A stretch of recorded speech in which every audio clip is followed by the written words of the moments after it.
Ministro Edson Fachin, relator da Lava Jato no Supremo Tribunal Federal, analisa gravações do empresário Joesley Batista encaminhadas pela Procuradoria-Geral da República. Investigações podem apurar se houve indícios de prática de crimes omitidos que podem comprometer benefícios concedidos no acordo de colaboração premiada dos executivos da JBS. Operação Tesouro Perdido apreende em Salvador malas e caixas cheias de notas de R$100 e R$50 em apartamento utilizado como bunker para armazenamento de dinheiro. No Rio de Janeiro, Polícia Federal encontra quase R$500 mil em 5 moedas diferentes na casa do presidente do Comitê Olímpico, Carlos Arthur Nussmann. Durante o encerramento de reunião preparatória para encontro do Poder Judiciário, ministra Carmen Lúcia, presidente do STF do CNJ, ressalta conquistas já alcançadas pelo Judiciário em 2017 e projeta metas para 2018. O juiz brasileiro é um juiz que eu acho que pode servir de exemplo nesta sua labuta e neste seu ofício e não fica a dever a nenhum juiz de nenhum lugar do mundo. Essas e outras notícias agora no Jornal da Justiça.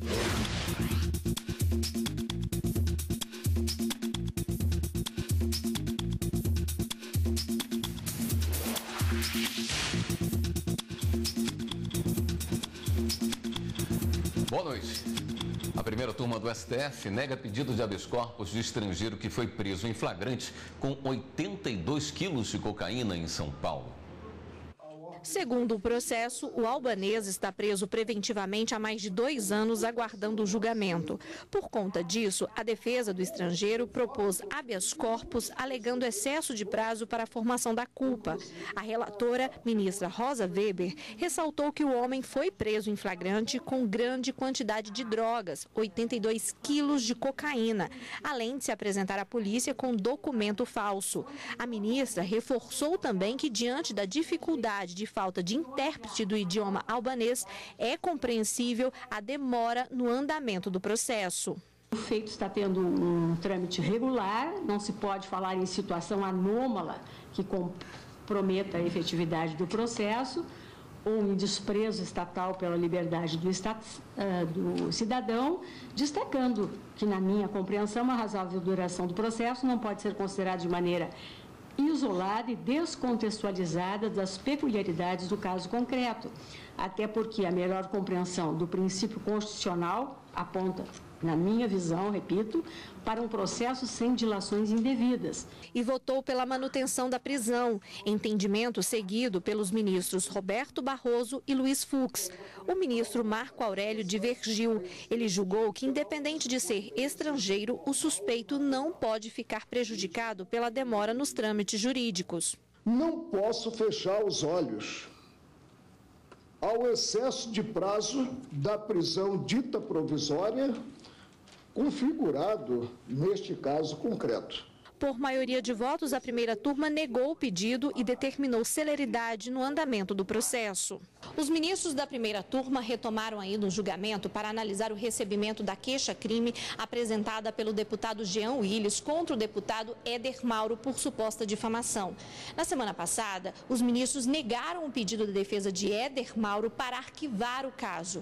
Ele é acusado de adulterar e divulgar depoimento de Jean Willis sobre racismo em 2015.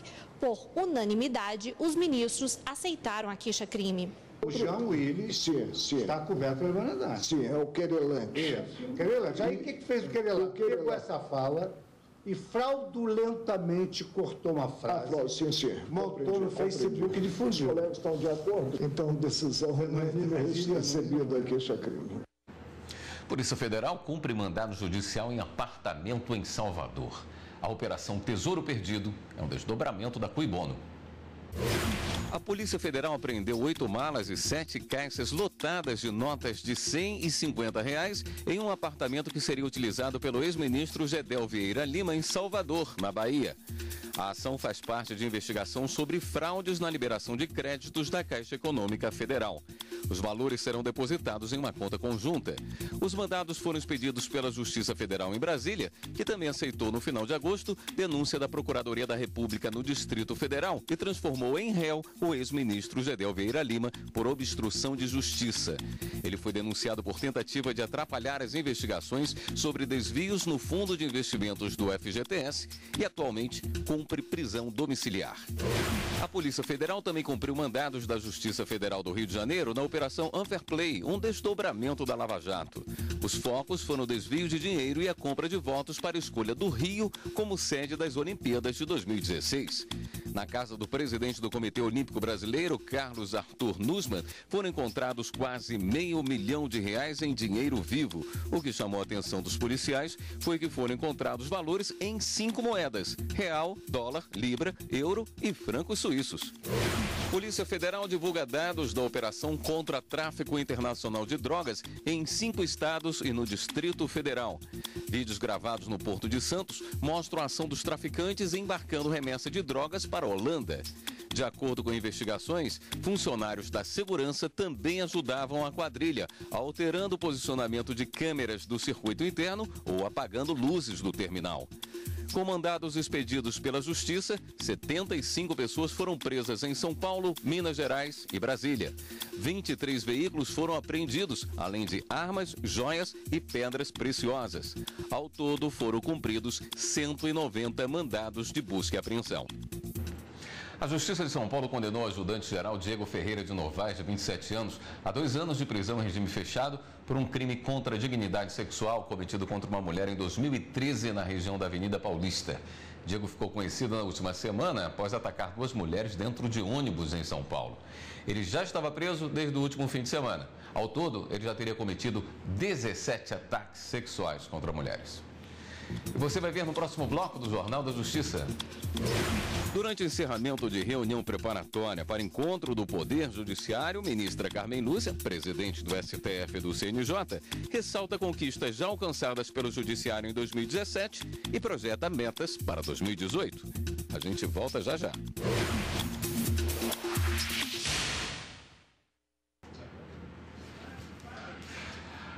Bom, vamos falar sobre a Operação Unfairplay. O Ministério Público Federal diz que o Rio de Janeiro só foi escolhido como sede da Olimpíada após compra de votos.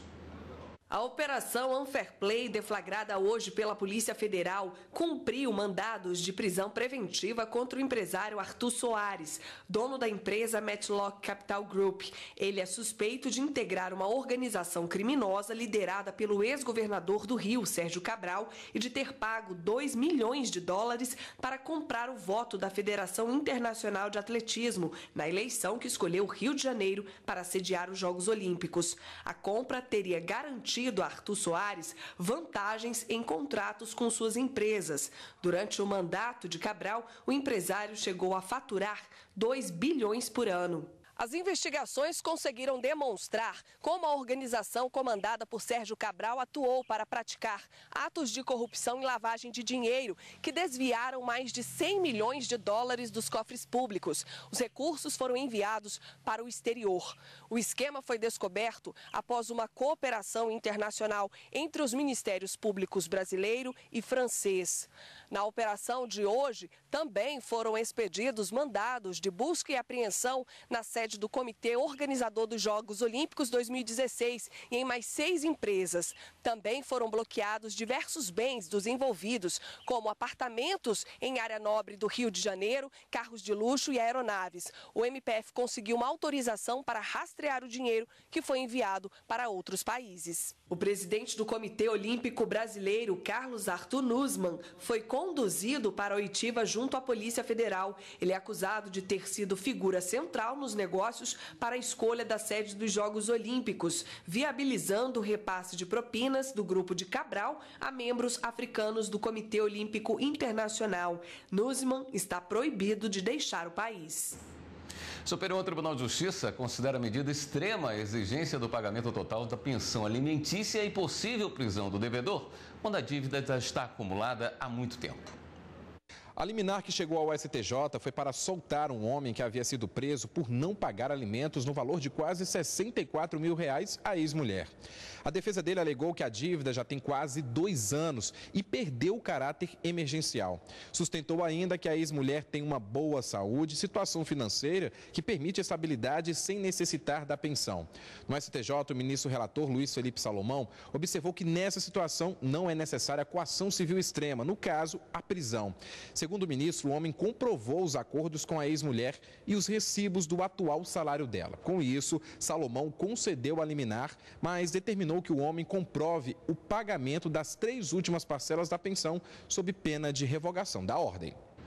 No encerramento da reunião preparatória para o Encontro Nacional do Judiciário, a presidente do Supremo Tribunal Federal e do Conselho Nacional de Justiça, a ministra Carmen Lúcia, falou sobre conquistas já alcançadas em 2017. Durante o evento, foram discutidas as metas para o próximo ano. Na reunião, foram elaboradas sugestões de metas a serem atingidas pelo Judiciário em 2018. São elas: julgar o maior número de processos em tramitação nos tribunais, maior celeridade processual, analisar processos mais antigos, combater a corrupção e a improbidade administrativa, impulsionar processos à execução, priorizar o julgamento de ações coletivas e enfrentar a violência doméstica e familiar contra a mulher. A proposta final de metas vai ser submetida à aprovação definitiva durante o Encontro Nacional em novembro. Na reunião também foram apresentados dados sobre o cumprimento das metas de 2017 pelos tribunais de todo o país. O Conselho Nacional de Justiça mostrou que este ano o judiciário brasileiro está mais célere. Os tribunais devem julgar mais processos de conhecimento do que os distribuídos. De janeiro a junho, 9.864.108 processos foram distribuídos e mais de 10 milhões foram julgados. Dar preferência aos processos antigos. Do passivo de 17 milhões, já foram julgadas 12 milhões de ações. A meta de aumentar o número de casos resolvidos por meio da conciliação também vem sendo cumprida. No primeiro semestre, 600 mil acordos foram realizados. A campeã é a Justiça do Trabalho, com mais de 500 mil conciliações. A meta, que trata da prioridade para o julgamento de casos de corrupção e improbidade administrativa, atingiu até junho 46% do passivo de 120 mil processos. Até junho também foi cumprida 64% da meta, que prevê ações de combate à violência doméstica e familiar contra as mulheres pela Justiça Estadual. O desafio foi lançado no ano passado e é uma das prioridades da atual gestão do CNJ. A ministra Carmen Lúcia falou sobre a importância da valorização dos juízes para a democracia e destacou as dificuldades que os magistrados enfrentam no desempenho das atividades. O juiz brasileiro é um juiz que eu acho que pode servir de exemplo nesta sua labuta e neste seu ofício, e não fica a dever a nenhum juiz de nenhum lugar do mundo. Pelo contrário, é preciso que haja um olhar humano para o juiz que trata do ser humano.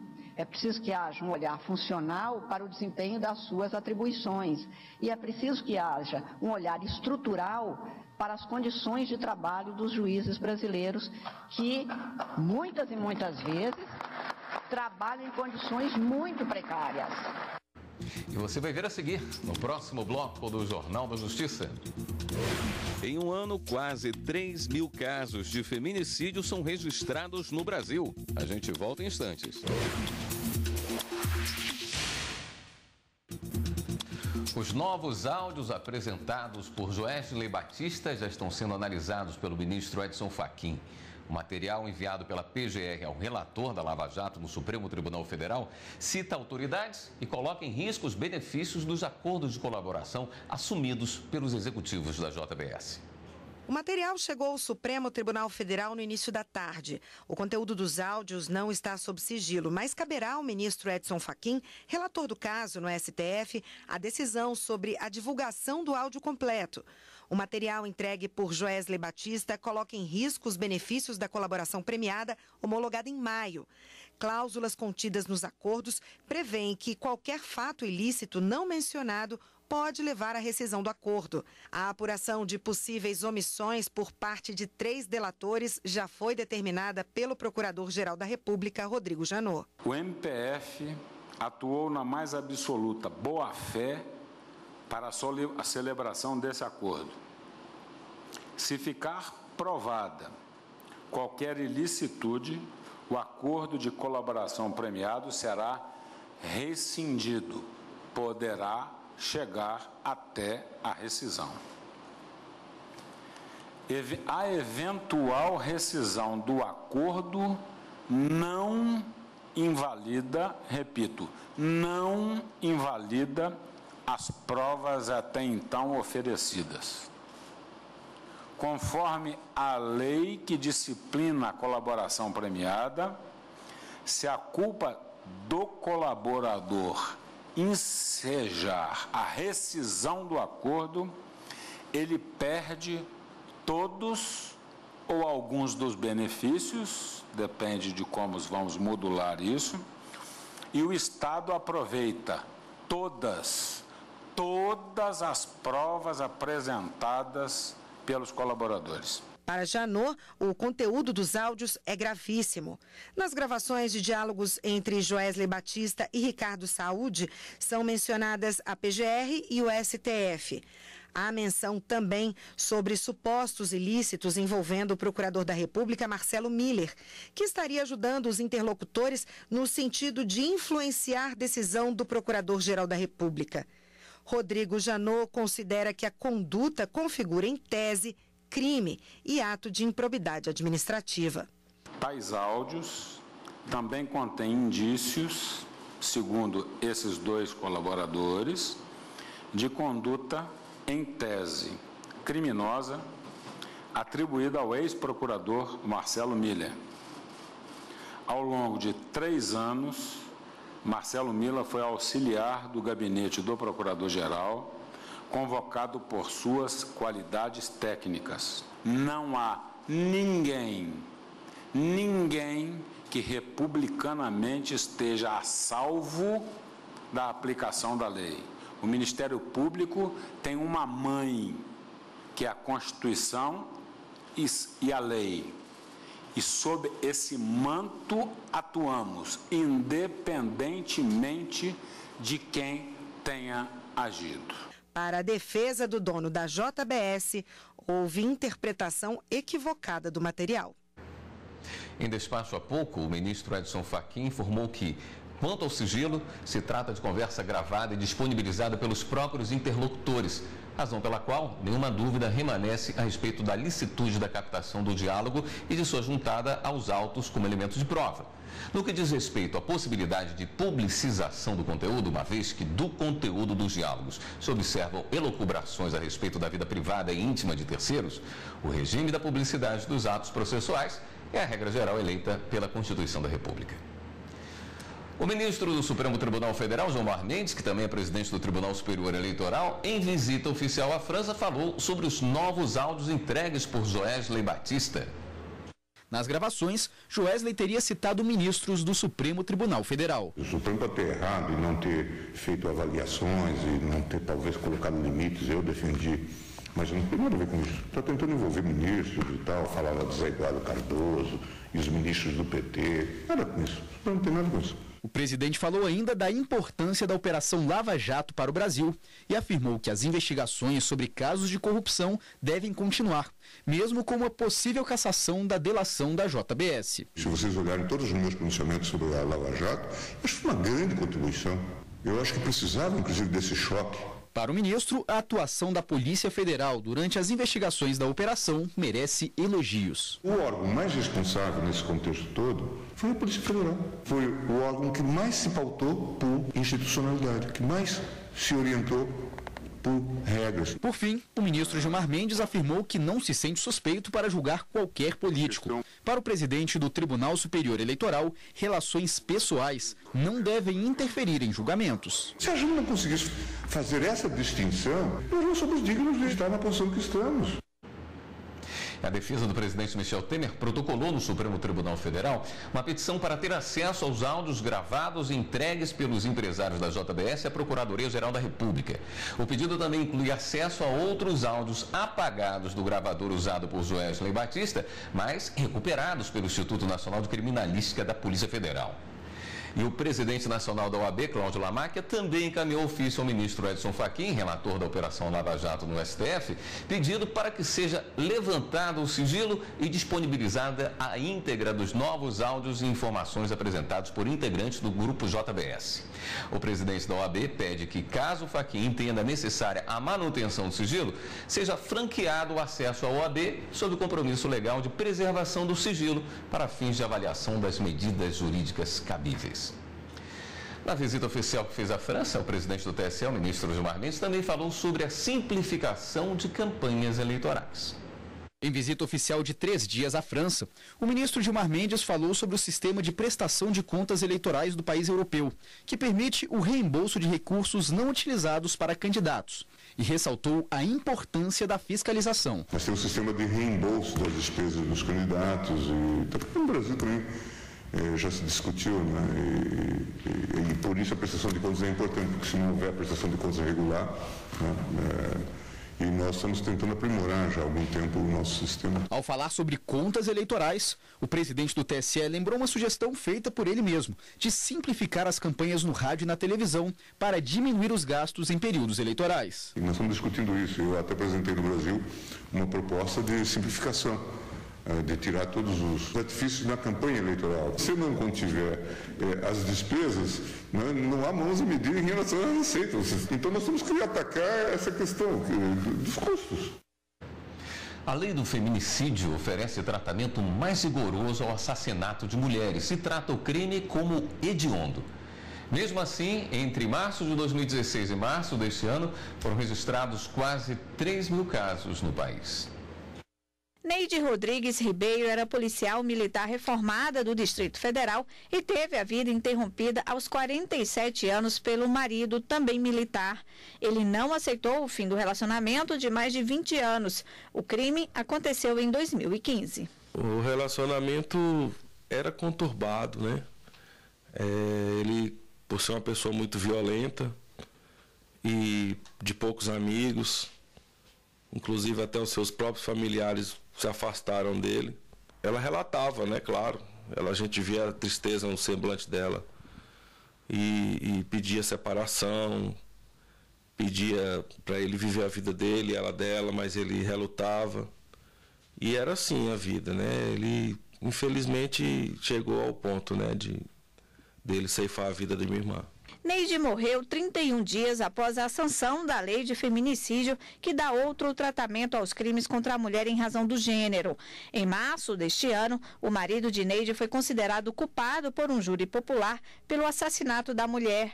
Ele foi condenado a 19 anos e meio de prisão por porte ilegal de armas. O caso foi um dos primeiros a ser considerado feminicídio no DF, que ajudou a agravar a pena. A lei do feminicídio, ele tipificou o crime contra a mulher, na condição de ser mulher, como crime hediondo. Portanto, é inaceitável a soltura desse indivíduo por fiança. Essa pena pode aumentar até 1/3 se esse crime for cometido contra a mulher grávida ou após até 3 meses dela ter dado à luz. Esse também há um aumento dessa pena de até 1/3 se essa mulher sofreu esse crime, se essa mulher foi assassinada na frente de seus filhos ou de seus pais, ou então se essa mulher tem menos de 14 anos para menos, ou 60 anos ou mais, ou ainda sofreu algum tipo de deficiência. Esse recorte no tratamento dos crimes contra a mulher foi importante não só para quantificar o número de assassinatos motivados pelo ódio de gênero, mas também para traçar políticas públicas de proteção às vítimas de violência doméstica. Políticas de proteção como delegacias especializadas de atendimento à mulher, apoio multidisciplinar e financeiro às vítimas. No ano passado, o Brasil passou a adotar diretrizes para investigar, processar e julgar as mortes violentas de mulheres. mulheres. Geralmente, a violência acontece no ambiente familiar e é praticado, na maioria das vezes, por namorado, companheiro ou marido, como foi o caso de Neide. A ausência da irmã assassinada há 2 anos ainda causa muita comoção. A lembrança dela é isso aqui, ó. Só alegria. A gente não tem lembrança ruim. Ela veio mesmo para alegrar a casa. O Jornal da Justiça fica por aqui. Outras notícias do Judiciário você acompanha amanhã, 13h, no Jornal da Justiça, primeira edição. Uma boa noite para você e continue aqui na TV Justiça.